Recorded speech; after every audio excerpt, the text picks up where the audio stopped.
Our next session, which is a discussion panel on supporting research, so a discussion on the user and best practice for reference managers. Our speakers are, I'm going to hands up as I call your names, guys. Joao Perez, who is the head of product for both Cywil and Lean Library. He joined Tech from Sage last year with Cywil. Andrew Dunn, who's the academic librarian at the University of Leicester, and Michael Stevenson, the teaching and learning librarian at University of Manchester. Take it away. Cool. Shall we use the microphone? Thank you for coming. So this session came because, as you heard before, Cywil came to the company just in July. I came with Cywil, and now I'm head of product for Lean Library and Cywil. So we decided just to introduce the theme of reference manager. We don't only focus on Cywil, even if it's the best reference manager, but we're going to, it's just sharing all our learnings and views about the importance of it and the challenge that we have it. And I really enjoyed the first session. I think it was a beautiful start, and it comes the idea that yes, we want to go to the Newfoundland. We have the map, but how we get there, it's up to grabs. And I think that's really a powerful message that I think it's really that we in Technology from Sage we kind of try to follow that as well. So I think that's really interesting. So let's keep this informal. If you don't have any questions, you can interrupt us even and shout from there, or Sophie will throw the microphone at you. Yeah, and let's try to learn together. So just to start this, I think the first before reference manager, it's the importance of reference, the importance of citing. And I think the first question to start is how do you make the students understand that it is important and it's something that they should take care of it?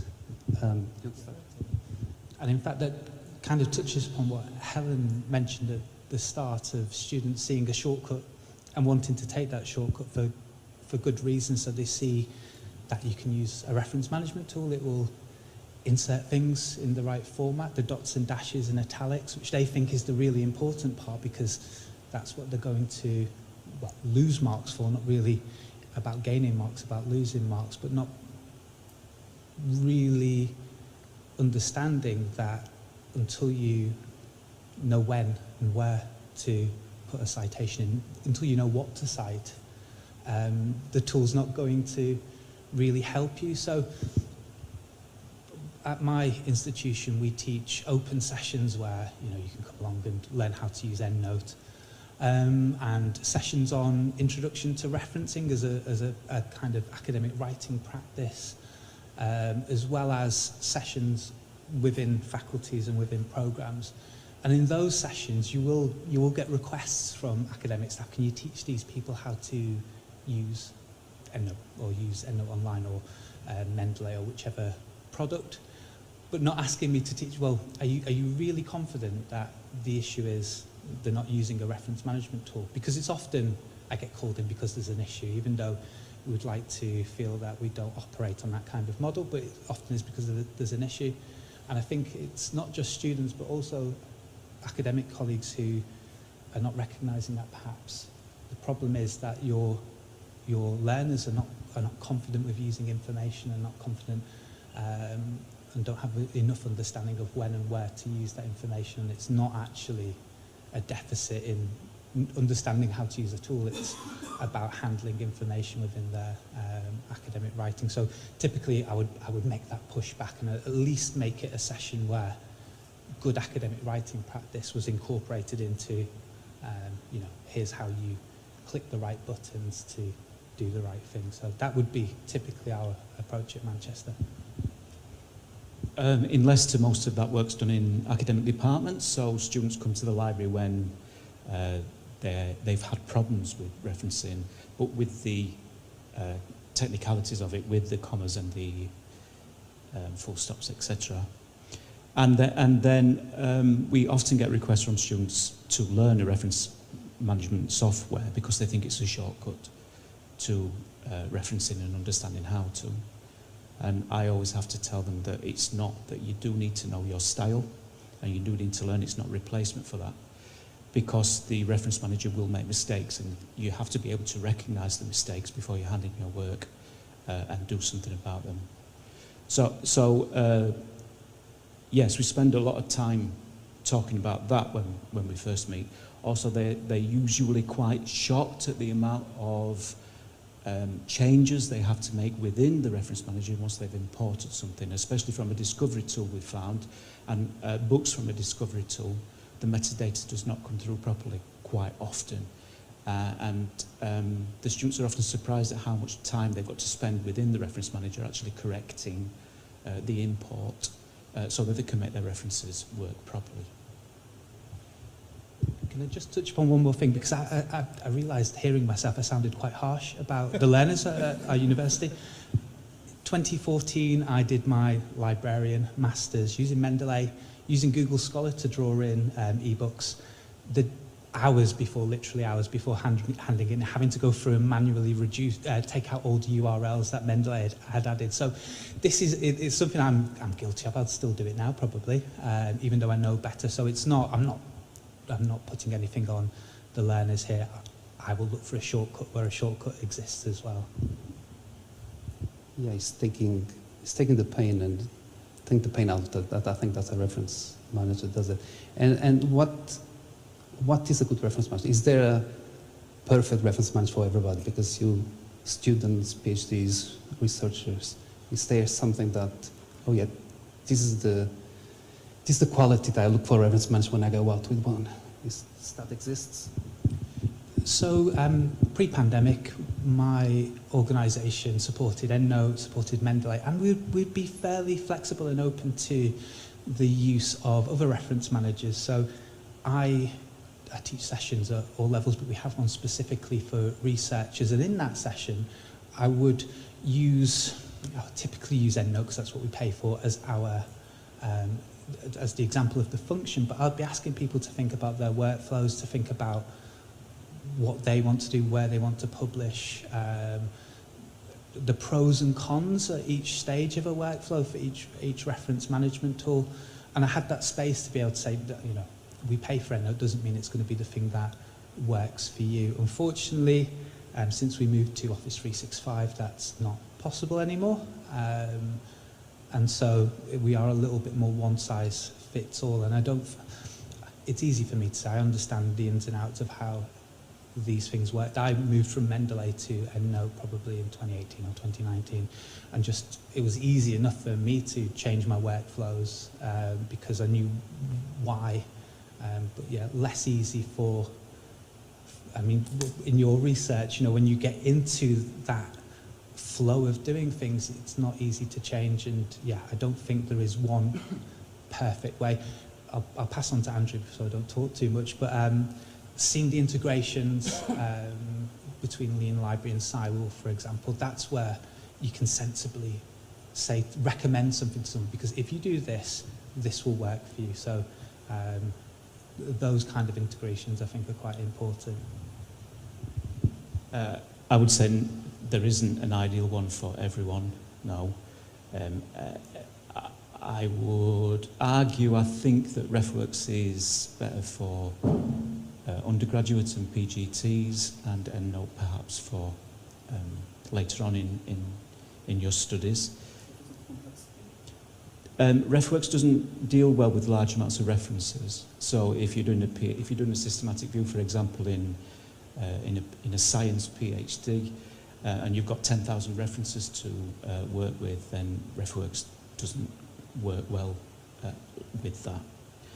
And there are advantages and disadvantages of both systems with EndNote and RefWorks, and those are the only two that I'm familiar with actually. So RefWorks is cloud-based, and you can use it on any computer, and you can work anywhere you like in the library and work at home, and you will still have access to your references. But if you've got a huge amount of references in there, then it might not work very well for you.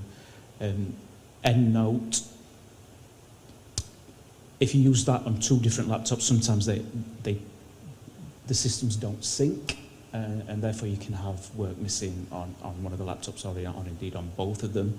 And then, yeah, there are issues with Word 365.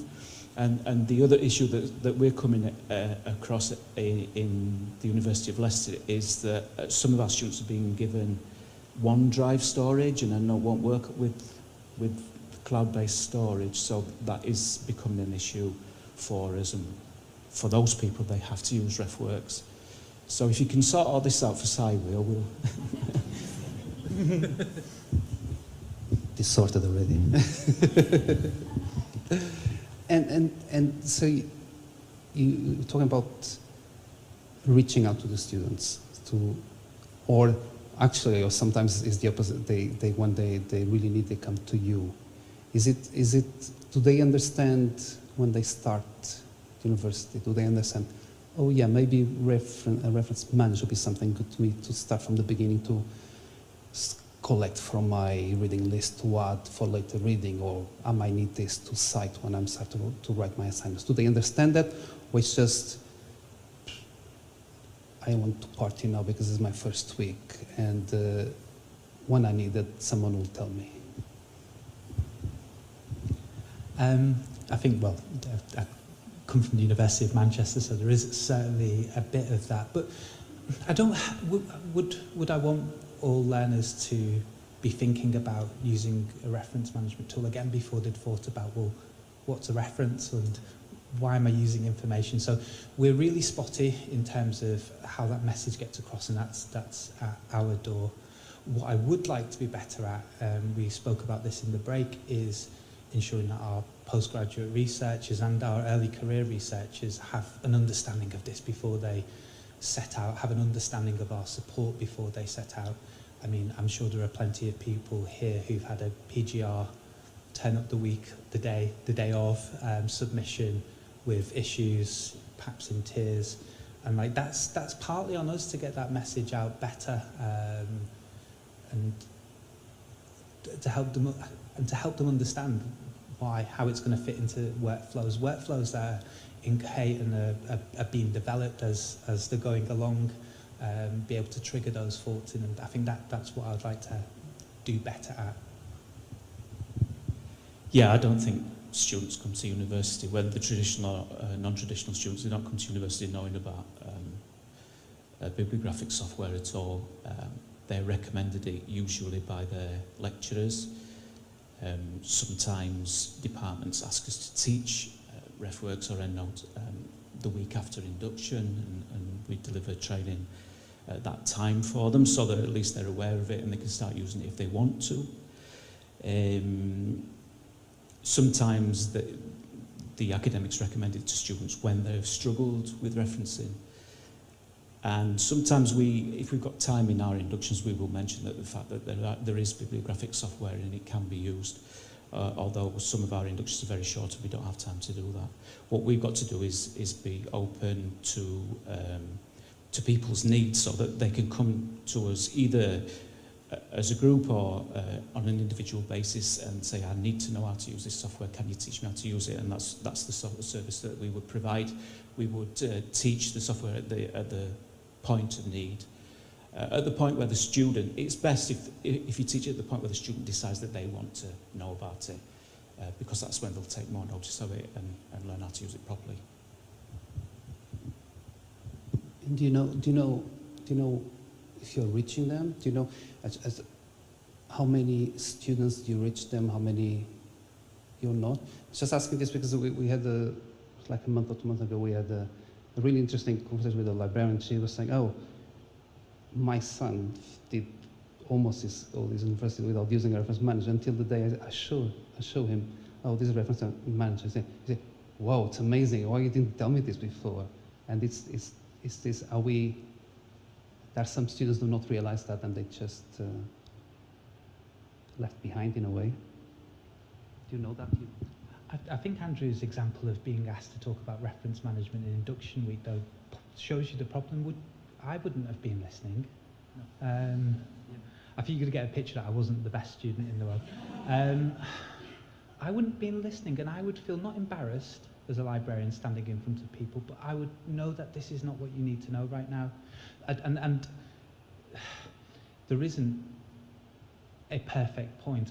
What I really like is when occasions, as Andrew mentioned, where you get a group of people who you've spoken to, it's been mentioned perhaps, or they've received some support, and they come to you as a group who all recognise, actually, for this would be good, and we can support each other with it. When we put out to questions, it would be great if somebody had some, not the perfect point, there's no one perfect point, but when is a good time for an undergraduate, for a taught postgraduate. We're even looking at our support for short course and exec ed, so we're here for, from 2 weeks to a few months. When's a good time, if ever, to tell them about it? So if anybody has any solutions, that would be great. This is my personal opinion. I think the best time is January. For September starters, obviously. Once they've got a couple of assignments through and they've started referencing and they seem to know what their style is, I would then mention that this can be automated and it can be done with software. That is a personal opinion. It's not an official view of the University of Leicester, and certainly not what we do in every circumstance.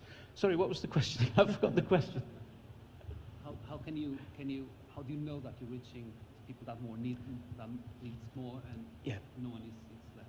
If you'd have asked me this question in 2019, I would have said over 50% of our students were using bibliographic software. And the pandemic somehow stopped us from delivering the courses, and it stopped us from being asked to deliver the courses on bibliographic software.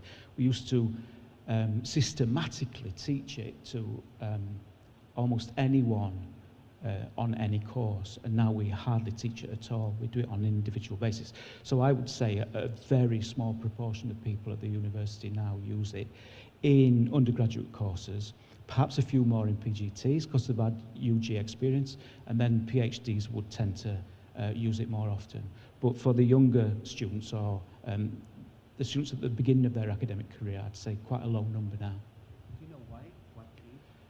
Well, the pandemic, the lockdown, we were not asked to teach it, and then it became the norm not to. Yeah. And also the pandemic, because you mentioned EndNote and online in your computer, did the pandemic also change the needs for a reference manager? Do you feel a shift in the last, I suppose, 3 years? I don't know how many since the pandemic. I would say there's certainly something around those skills and knowledge that you pick up just by being around a space. So one of the things I support is systematic reviewing, and I saw a huge shift during the pandemic of a lack of understanding of some of the basics, of some of the why. And I think there's been a similar thing with referencing. If you're sat next to somebody and you can see that they're using a tool and, it does, it's put that in the right format for you. It's difficult. I probably could pull stats to see how many people have downloaded the EndNote 20 from our software centre. I could probably ask Clarivate for how many university IPs have accessed EndNote online. But I wouldn't be able to tell you anything close to how many people are actually using it, beyond looking at the statistics of how many people come to ask us about issues. And I don't think I've seen a huge change in the kind of things that people would come and request support on. I don't think the pandemic's had that same impact, but perhaps some around, being aware later than they perhaps might have been just through their peers passing on that knowledge. Apart from the fact that we teach the softwares less now, and I think that is because of the pandemic, I wouldn't say that the pandemic was the major issue with the softwares. I think it's compatibility with other softwares that are causing us problems. So not being able to use EndNote if you've got overdrive storage, not being able to use certain tools with Word 365 because it makes it crash. Those are the issues that we're facing. So sometimes with a particular group of students, you say, well, we've got to use that software because the other one won't work for them. I think that's been our principal issue. And you're finding students, because they have that issue, that are looking for the tools, different tools that, for example, that you didn't know, and how do you deal with that? Because sometimes maybe they come with you, oh, I need to do this reference, but I'm using this new tool that you don't know how to deal. Because things change, things are always can change, and there's so much time in the day that you can to keep update with these things. Yeah, I mean, the University of Manchester is really big, doing everything's really slow, and we started to see who was using Mendeley as people moved over to 365 in tranches, and then you'd have people, why is this not working anymore, exactly in that situation. I think, I, in preparing for this, signed up for SciWheel. I knew that it wasn't going to let me install the add-in, but I thought I'd try. And users will occasionally come to us when they have that issue, and it's, I'm sure it's not unique, but I really don't enjoy saying to people, you can't use that because of this fairly small issue, or small to me as a non-IT person. So I think our users realise fairly early on, they come to install an add-in and it just won't work with the university's subscription to 365. But we'll do our best to support anybody using anything, because, you know, SciWheel, even though it does do some interesting and unique things, they're all within the context of functionality that I really understand. So there's not usually too much difficulty in supporting people in that way, but limited by IT issues. Oh, we have students who do come to us having discovered other tools and having used them and then wanting support with them. And we've tried to pin it down for our own sanity, really, and our own workload, to two softwares that we will support. PhD students sometimes come to us with knowledge of Mendeley and Zotero, and we do have people who can use those, and they do support students sometimes. But principally our message is, no, we do RefWorks and EndNote, and that's what we're going to support. Similarly, we had about a zillion versions of Harvard a few years ago in our university. Now we've got one. Everybody has to use that one if they want library support, because again, we just couldn't cope with 12 different types of the same referencing style. So we've tried to pin it down and say, this is what we're supporting, this is what we know, this is what we're experts in, this is what you'll get your support in, and hope that the students come with us, really. And the students for reference management, what do they want for it? Do they just want, I want this reference, just set me right? Do they want something more? Are they looking for other things from a reference manager? Do they want, I don't know, because do they work with other people in the same group with the same documents? Is that collaboration coming now to the academic, to their coursework and that, or they just want simply, I give you the reference, you format for me, or even they want to, you give me the reference that I want, that just wrote this, so give me a reference for that. Yeah, so we at the University of Manchester trialled Mendeley back in 2014, and I bought into it wholesale. They took me out for dinner. So if you want to know how to get me on site, and I was I was really excited about things of setting up private groups, for example, where you could share PDFs, and I was trying to teach postgraduate teachers, come on, get your class signed up, share things, annotate, but I mean, it just didn't really happen, to be quite honest. With undergraduates and postgraduates, what they really want is to not lose marks. I think is the long and short of it. We get the occasional group who, so I'll teach MBAs and global MBAs who are working on a group project, on a group document, and they do want that sharing. But even at researcher level, I very rarely get asked, for example, how do I share an EndNote desktop library? It's people, I would say in the main, that's my experience working on their own, and when it comes to people who've been marked, in the main it's because they don't want to lose marks. Can I just kind of provoke it? And is that important? Because so when you're citing something, the why you're citing is that you read my work, you can find citations. It's important if it is not italic, if it's not bold, or if it's Harvard, Metropolitan University. Yeah, and this is the freedom of being a librarian, isn't it? That you can teach in that like philosophical way where, you know, the important thing is that you're demonstrating the breadth of your understanding, and the interesting things happen when you find synthesis between disparate things. I'm not marking the work though, so, and it's not really, when I work with academic staff, I sometimes will test the water. And so a group of tutors on an executive education, and two of them are that way, you know, but as long as it's consistently not in italics, I don't really mind. And then the third tutor will be, well, hold on a second, and is bothered about it. And I only care so much about this, but I think being able to follow, I can understand those people who do care, because unfortunately being able to follow the norms of the context that you're working in is important. You know, I can't use the University of Manchester logo without it being exactly the right colour or things like that, and that's just, am I being too cynical? That is just the reality of work. And I think the stick part of looking at people's references is, well, you're teaching people to follow a certain set of norms. Personally, I would just want to see consistently I can get to that work. But I think that's easier for me to say than for an undergraduate to do. Yeah, I'm very old-fashioned and traditional about this, so I think the italics are important. Because a reference is actually a code that you and your fellow researchers agreed to. So the italic shows the title of the publication. If you don't have italics in your reference, how do they know what the publication's called?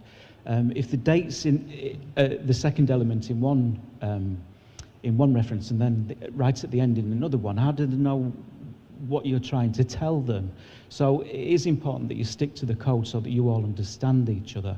But what I do tell students is, if you want to break the code, do it consistently. So if you are going to put your dates at the end, do it every time. So at least your reader knows as they look down your bibliography what you're doing, because you do it every time. As long as you stick to your own particular code, let's say, you may break the rules, as long as your reader knows what you are trying to tell them. That's the important bit, that they can trace what you've read. Yeah, exactly. That's my point, is that the importance is that they can find what you read, exactly. And from my selfish side is that we now have like 10,000 different styles that we can just boil down to maybe 10, and the rest just small variations of the style. Cool. I think I'm opening the mic to the audience. Is there any questions?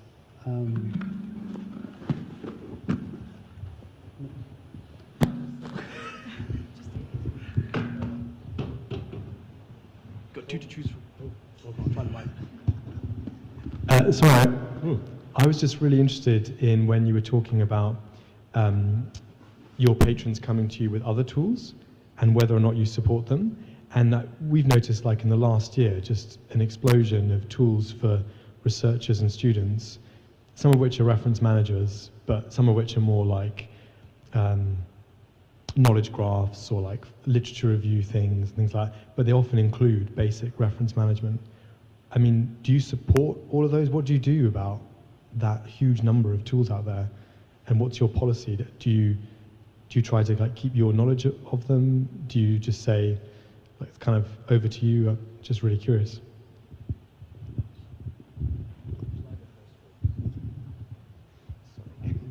We don't know, and one of the reasons for this is that we've got 4 institutional styles. So we've got an Oscola, I think it's the same Oscola everywhere. We've got an Harvard, we've got a Footnotes, and we've got a Vancouver, and we stick to those styles. And those styles are in our RefWorks and they're in our EndNote tendencies, and they're not in Mendeley and they're not in Zotero, etc., etc. So we would say to any student, you're going to get it. Your formatting is going to be wrong if you use a different tool.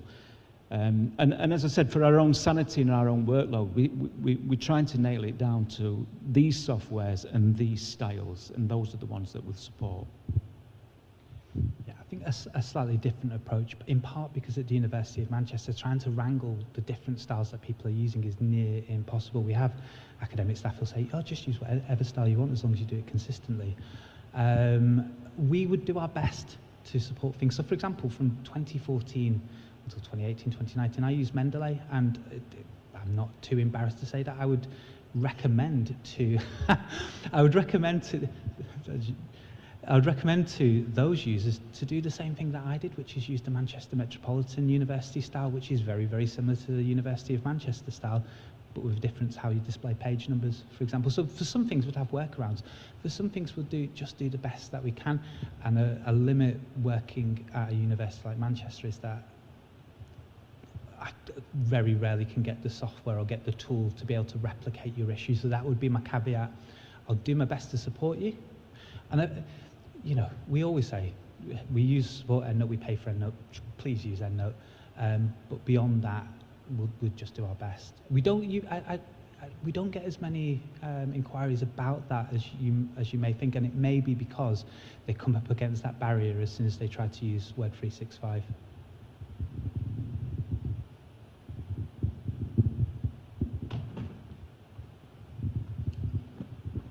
Hiya. In terms of, obviously different institutions all might subscribe to a very different reference management system, and obviously when students leave the institution they often lose access. So how do you sort of manage supporting students either going from institution to institution or leaving the institution and going into the workplace, but still being able to continue using those reference management systems? And you know, as you said, is the problem them using reference management systems, or actually is it about them knowing how to reference? And I guess obviously that's the big thing, because then when they leave, they often don't have access to those sorts of things. So yeah, it's good. As long as we keep subscribing, our students keep access. Oh well, they leave, right? Yeah, and then say obviously there is free ones as well, and that's. But so yeah, just interested to see what you do. And so also I've said all I wanted to do on that. I don't know what happens in EndNote, if I'm going to be honest. I don't know it well enough, but I do know as long as we subscribe to RefWorks, our alumni do have access. I think if they go to a different institution, there must be a way of merging, references that we used in the past with their new accounts, because they need a new account in their new university. But they could use their own account, I would have thought, in RefWorks, as long as we keep our subscription up. Yeah, I think the product managers should close their ears for a second, but I would say to a PGR, for example, coming to the end of their doctorate, to download the latest version, and that I'm not coming to chase them for it. But yeah, we do have a small issue with people coming to us from other organisations. If they've used EndNote Online, for example, as soon as they sign in with a University of Manchester IP, he'll maintain that account but switch over their rights.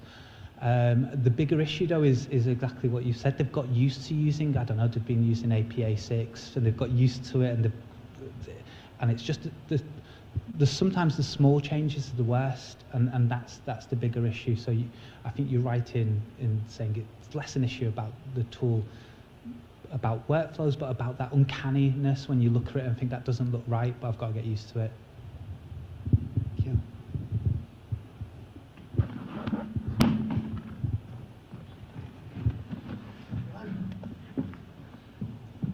Thank you. Thank you. I'm glad you didn't throw that. Mainly picking up on something Andrew said earlier on, and from personal experience, do you find that when you do help students on a one-to-one basis with something such as Mendeley, which isn't supported by the university, that they then talk to others and then academics then ask for sessions on a non-supported referencing tool? I find that it's muddied the waters sometimes, because academics will then ask for workshops for, kind of MBA Global on Mendeley, which isn't something that the university supports. But an experience in that? I think the only example of that from Leicester is we have someone who uses Zotero at home and does support PhD students with it. So that has happened. They have done sessions on Zotero. That's the only time it's happened, really. Yeah, the exact situation has happened to me, and happily, so I'd be sat at the front teaching Mendeley to a sea of laptops. Happily enough, the academic was understanding enough to, they were less bothered about which tool they were using. They were more wanting their students to be supported in using a tool, and they often have primed the students, like, you know, about the things I talked about right at the start. So it was less of an issue which tool you use, just that this is going to help you if you understand the things that come before it. Can't see half of the auditorium. Any more questions? We still have time. I've got an answer to two of the questions you asked earlier on, and it's about storing PDFs in bibliographic software, because PhDs, you said, is there an ideal one for all, and then, you know, do different levels have different needs, and PhD students do store PDFs in the reference management tool as well, which can be very useful for them. And also, they can drag PDFs in and it'll capture the metadata and fill out the reference for them, and so their job's done. Now, that, and do different students have different needs? That works well with science, and it doesn't work well with arts and humanities, because some of the arts and humanities PDFs are too old and they're images.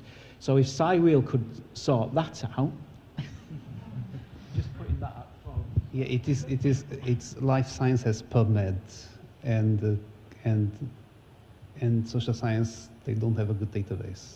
And we do scrape the PDFs, but if they're images, it's just really hard. It's true. But we do a good job. But actually, this gets to a question. So how important is the ease of use? Because we're talking, and universities, you need to take a very top-down approach. You use this because we pay for this. That's what you do. But how important is, okay, but actually, that's much easier to use. If everybody starts to use this, my work will be much easier because I don't need to teach them. It's almost self-taught.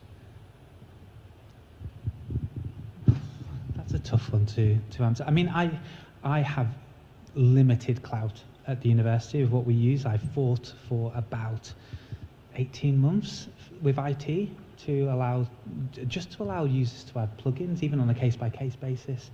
Yeah,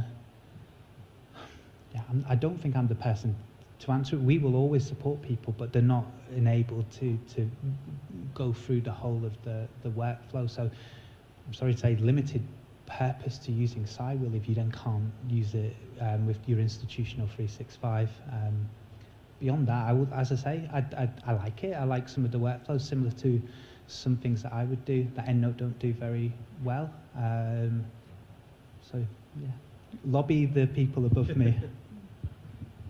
But I would say, in answer to your question, yes, ease of use is very important. It's always better to have an easy tool to use than it is a difficult one, isn't it? And if it can be self-taught, then that cuts out some of the work that we've got to do as well. So ease of use would be really, really important for us, I would have thought.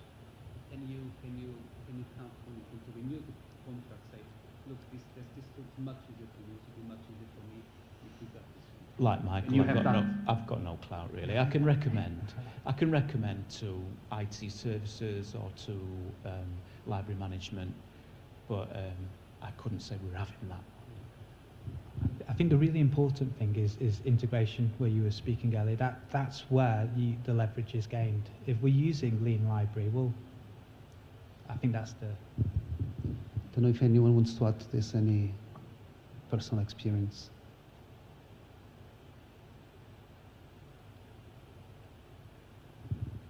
No? So I think last question, if I have time? See, yeah.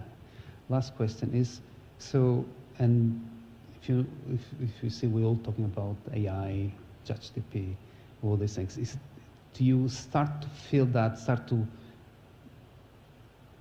perceive that students are coming with these new tools, or asking about, or you start to notice that they start to use these new technologies, and they will challenge the system, how the evaluation is done, how maybe even how the librarian will work. Do you start to feel that? I've not been approached by a student about ChatGPT at all yet, or OpenAI. But what I have noticed on the email list that I'm on, which is very interesting, is people are starting to discuss how you would reference ChatGPT and the works that it produces. So that's been a discussion that's been going on for the last couple of months now, and some of the answers are very interesting as well. So yeah, it is looking like people in academia are thinking this is here to stay and it will be used. We've got to start changing our assessments, and we've got to start allowing students to use it. So then how do they reference it? Not so much. I think we had a panicked conversation with an academic interested in teaching and learning, and he put it at our door, said, you know, how are you going to reference it exactly that? So we do have an FAQ on how to talk about using AI tools in your work and how to reference the fact that you've spoken about AI tools. And we're looking at other search tools that will bring that element into it, and how that will impact upon teaching and learning. And, you know, do we stop seeing the first free results from Google Scholar and start seeing the first free results from this other way of looking at things? But not so much with students coming to us to talk about that. Not yet. I think you know, it's going to happen, but it hasn't happened quite as quickly as the panicked conversations would have had it. Or they keep it quiet. Don't want you to know that they know. Anything else? Anyone? There's a final comment? Question? Or shall we go for lunch? Lunchtime in the usual place, that is in the mezzanine. Yeah. Thank you very much, everybody.